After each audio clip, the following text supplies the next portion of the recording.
briefly describe yourself? Hi, my name is Jason Shumaker.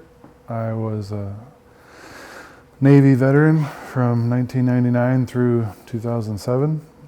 I was an air traffic controller. I made the rank of E5. All the other branches like to make fun of us for our rank structure, but it was called a second-class petty officer. And I got my air warfare designation as well. I served on the USS Carl Vinson. We were the first ones there after 9/11 happened. Tip of the spear, we'd like to say.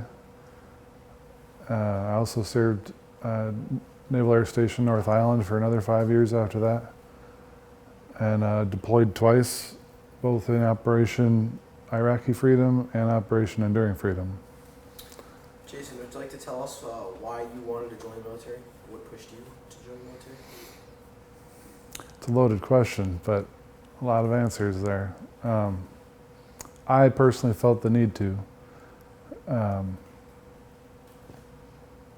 My life, this isn't true for everyone, but my life didn't have a lot of direction at the time. And I needed that swift kick in the behind, if you know what I mean. I tried college and it just wasn't for me. I was really good at the bookwork and I always got good grades, but it just wasn't my style. And at the time I was very naive, and I actually wanted to be like a CIA operative, if you will. If I was going to do it, I was going to do it right. And I wanted to be a Navy SEAL and an intelligence specialist and a Navy SEAL. And that is how I joined. When I went to boot camp, you sign a contract to see what job you want. I joined as an intelligence specialist with the SEAL Challenge. So this is one of the happiest accidents that ever happened to me. Halfway through boot camp, they came to me and said I couldn't be a SEAL because I had too much debt. I don't even want to get into why, but I was like $20,000 in debt as a 20-year-old kid. And they're afraid you'd sell national secrets, that kind of thing, so they just flat out won't give you the clearance. And I had to pick a different job or get out of the military. And my division commander has been in aviation through his career and kind of steered me in that direction. And I ended up picking air traffic control. And I've loved it ever since. I did air traffic my entire time in the military and also in the civilian world. I'm still a government employee for the FAA and I still control aircraft. Would you like to share where you deployed? Yeah, it was on the Carl Vinson, my first duty station, an aircraft carrier. And we went to basically the waters right off of Afghanistan. It wasn't the plan, obviously, because we weren't at war at the moment. In the Navy, on a ship, they try not to have too much time at sea all at once, and they break it up with port visits. Pull into Singapore or Thailand, things like that. It was actually pulling out of Singapore when 9/11 happened. What do you remember about adapting to military life?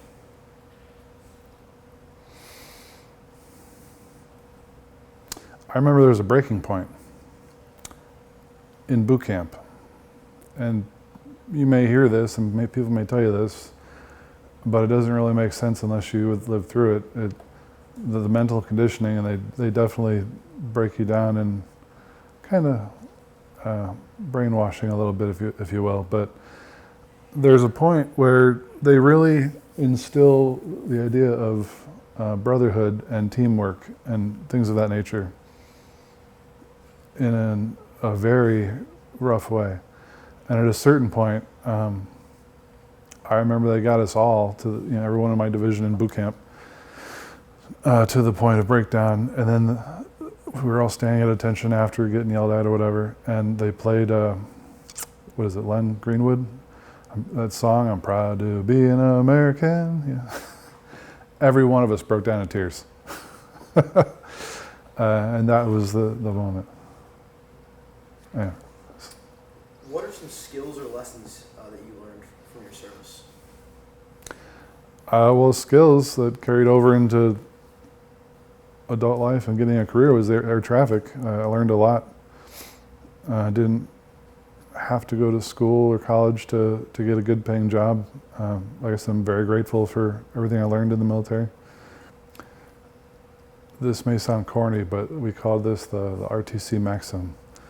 I will not lie, cheat, steal, nor tolerate those amongst us who do. And I've always tried to live my life to those values. Just one little tidbit. What did you learn about yourself in your time in the service? That I could push myself as far as needed and push some more. I kind of learned that a little bit in high school football as well, but definitely there's a bigger mental push and break in military service, especially during wartime, versus high school football. What are some life lessons that kind of carried over from your military service into civilian life? Just trying to be a good person. I was doing the right thing, the next right thing. I wasn't exactly the world's greatest teenager. You know, I'm sure my mom has some things to complain about. But you just try to be a good person. Try to help your fellow shipmate, your fellow neighbor, your fellow family member, whoever it may be. That's the best way to live your life. I think the best way to move a community and a country forward. What was the best and worst part of your service? Well, I specifically, there's a lot longer stories here, but eventually I ended up joining the Navy specifically because I wanted to see the world. If I had joined the Army or the Air Force or the Marines, you get stuck in one location for long periods of time, and sure, you could deploy again to one specific location, but I wanted to see the world.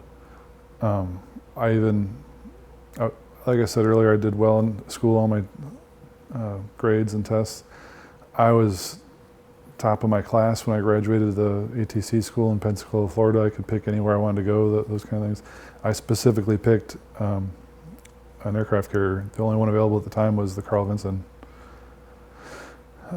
So the best, I guess I did get to see a lot of the world. Unfortunately, I never got to go to Europe because there's a divide. The East Coast sailors all go to Europe through the Mediterranean, and the West Coast sailors all go to see Asia and Hawaii and Australia and all that. But again, happy accident because I'm glad I got to go see all those places. Worst part of being in the military? Well, I mean, at the time, the fear, I suppose. Everybody was scared that they were going to die, or there was a stupid rumor that China just invented a special missile that would skirt across the water and be undetectable and then come straight up and right down into the flight deck of an aircraft carrier. And, those kind of stupid fears, worst. There wasn't a lot of bad. I made a lot of good friends. I learned a skill that gave me a job as an adult. I have a lot of good memories, so I don't want to say there's very much bad. How did you stay in touch with your family and friends while overseas? Rarely. It's not easy, especially on a ship. While other branches might have more opportunity to send encrypted email. Email was brand new at the time, by the way. 1999 when I joined, that was the first time I ever got an email address, is when I joined the military. Popeye the Sailor Man was a cartoon from like the 40s or whatever, and I like to dance, so mine was Popeye Dancing Man. Anyway, we'd get refillable cards, phone cards, so that when you pulled into port, you can go find a phone booth and use your card to make an overseas call. And you keep constantly filling up the card, and especially as a young airman or young E1 through 3 person new in the military, they don't get a lot of money at all. And my family members would like reload this card so that I can call them when I pulled into port. But it wasn't often, whenever we had the opportunity. Did you meet any lifelong friends while serving? Yeah, definitely. Especially the ones from deployment. I still keep in contact with a lot of them. It's kind of weird that way that it's the ones that you deploy with, the ones that you eat with and sleep with and shower with and you're in the thick of it with. Those are the ones that you remember, and those are the ones that are like your brothers. Because if you recall, I said I worked for 5 years in San Diego, Naval Air Station North Island also. But that was different. That was almost like a 9-to-5 civilian job. It was shore duty. It was nothing to it. It wasn't, there was nothing fearful. You weren't in the middle of the war. I honestly did not keep up with a lot of those people. But the ones from deployment, yes, definitely. Did you find anything weird about when you traveled from being an air traffic controller overseas to being back home on the mainland? You mean in terms of trying to find a job, or what do you mean? Just the difference between the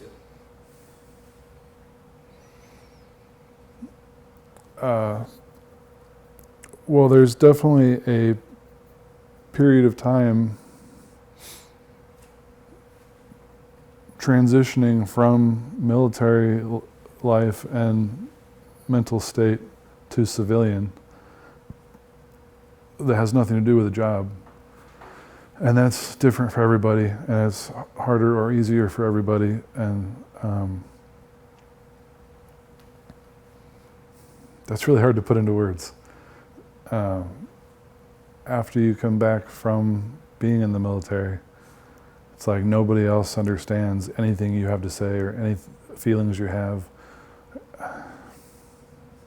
That's why places like this, the VFW, is so special. Even if I didn't deploy with those guys, these are the guys I talk to every day, and they understand. And like I said, it's hard to put into words. But as far as the job part, military air traffic control and civilian air traffic control are completely different entities. It's kind of funny in that regard. And especially carrier ops, and you're out in the middle of international waters and there's no rules at all.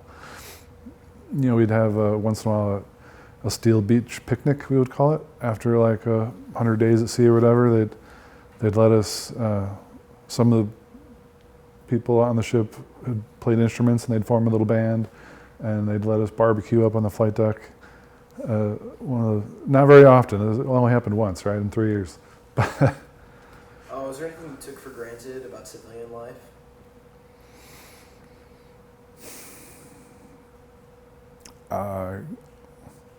Family, I guess.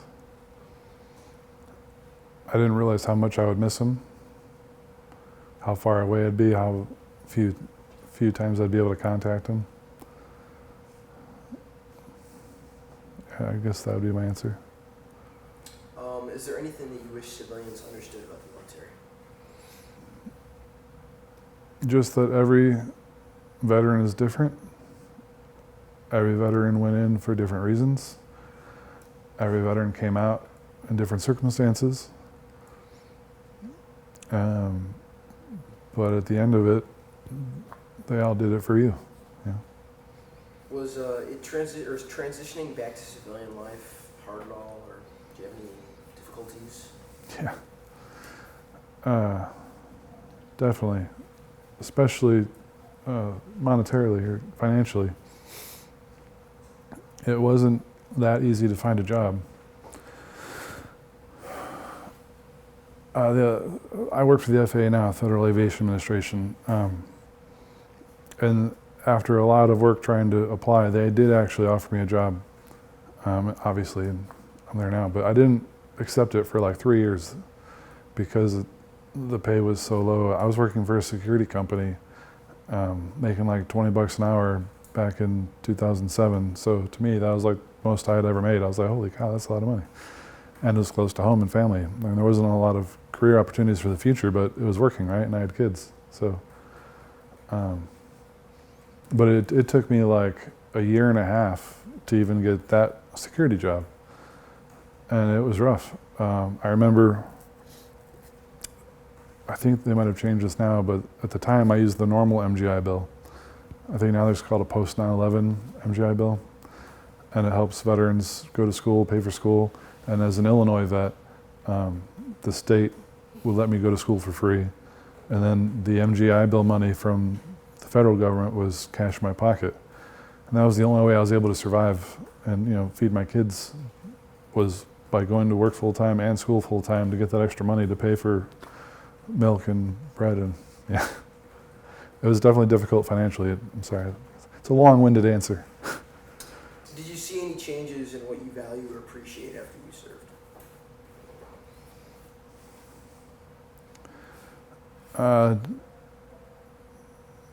Yeah, it's kind of hard to say one thing though. It's like I was a whole different person. The Jason Shumaker that went into the military is not the same Jason Shumaker that came out of the military. They're two completely different people.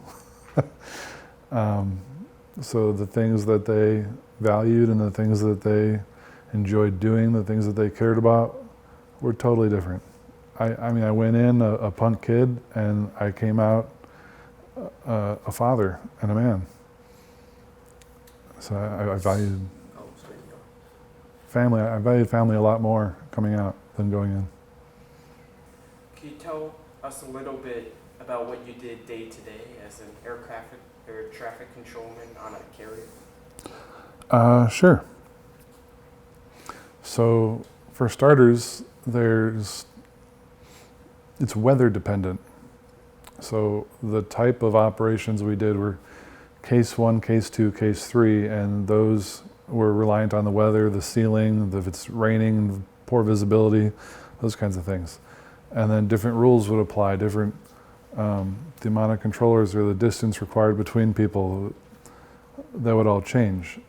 So during good weather, we loved it because we got to split into 2 crews and we got like half of the morning off essentially. So the morning and afternoon would be split into 2, and your crew would get off this side and then have to work this side, but then everybody comes together and work the night because there's less visibility. So that was like the daily routine of my job anyway on a carrier during good weather, is get a few hours off in the morning, work a few hours, and then everybody works the rest of the hours. We did what's called cyclic operations.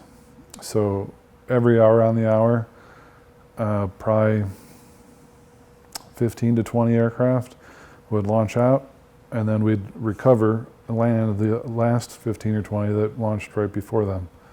And then an hour, you know, they fly out on their mission, they drop their bombs, they come back, do surveillance, whatever it is. It's pretty much every hour on the hour, cyclic operations, 15 or 20 out, 15 or 20 in, all day, every day. And when that happened, when 9/11 happened, there was actually 3 carriers. The Stennis? Yeah, the Stennis was already there. They were supposed to get relieved by us. They got stuck. The Carl Vinson and the Enterprise, I believe, were 3 carriers, all doing cyclic ops, 24 hours a day, every hour on the hour.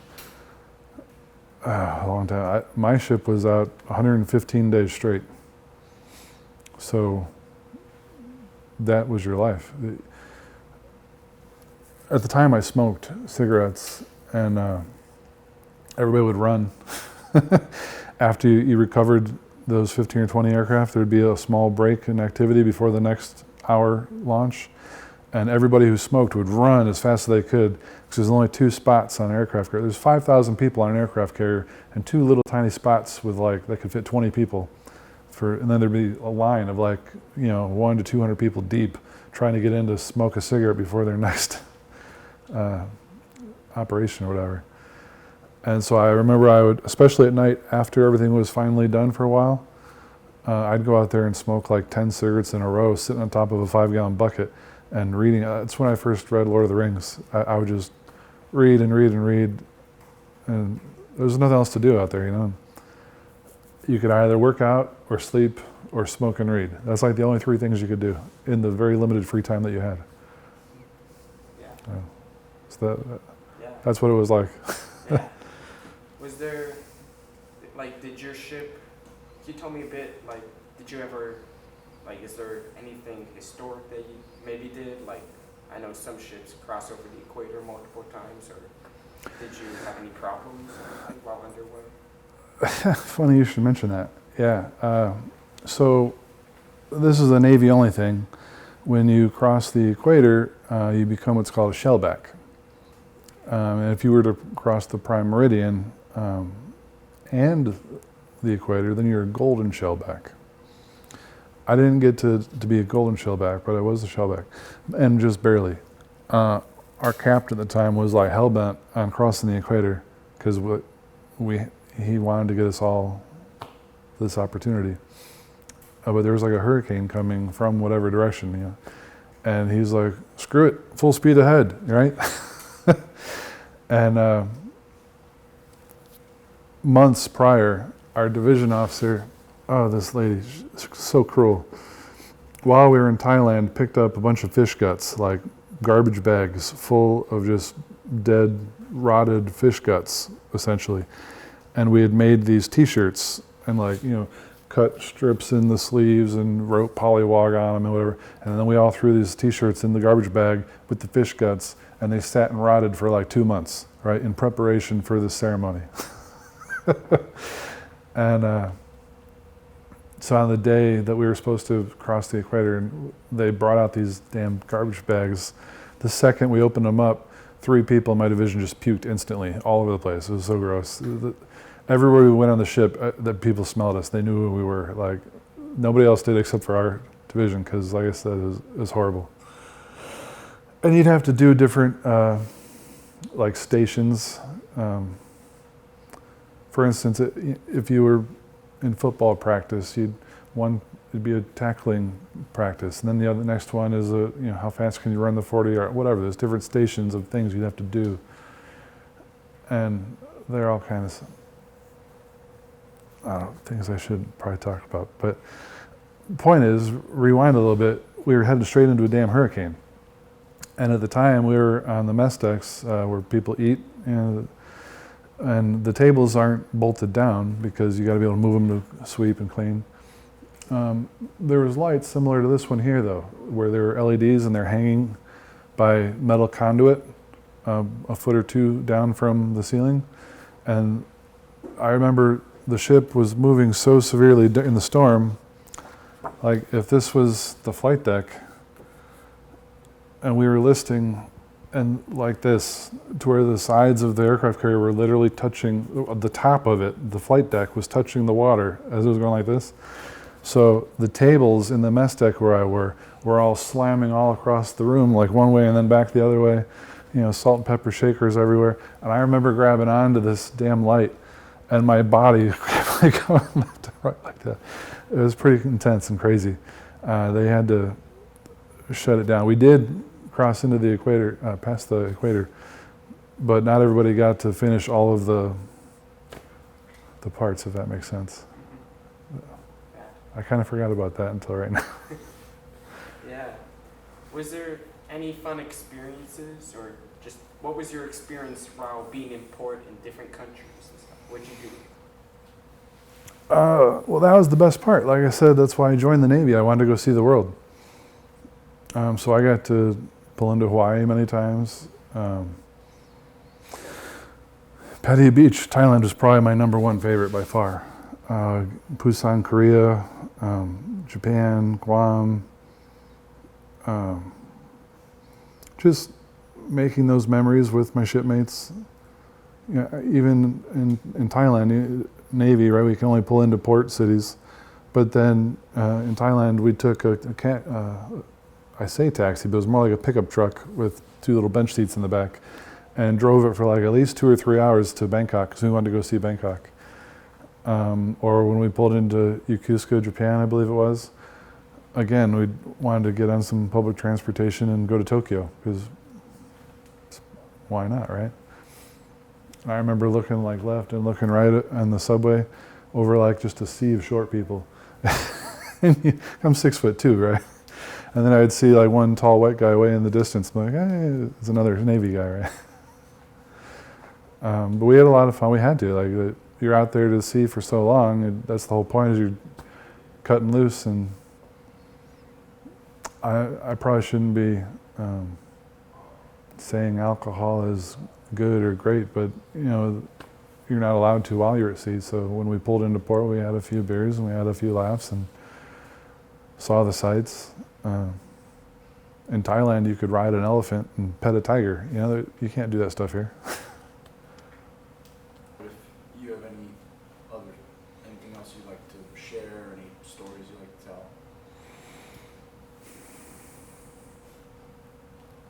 to tell? They just all come so randomly to me. At my current work as an air traffic controller, we have some downtime when there's no airplanes around, and I'm always telling random stories about my life. And everybody keeps telling me I have to write a memoir. Everything I've gone through is just so crazy. So the point is, there's just too much to try to sift through at the moment. But I had a lot of fun in the military. I'm glad I did it. Made me the man I am today, and I would never want to change any of that. Thank you very much. You're welcome.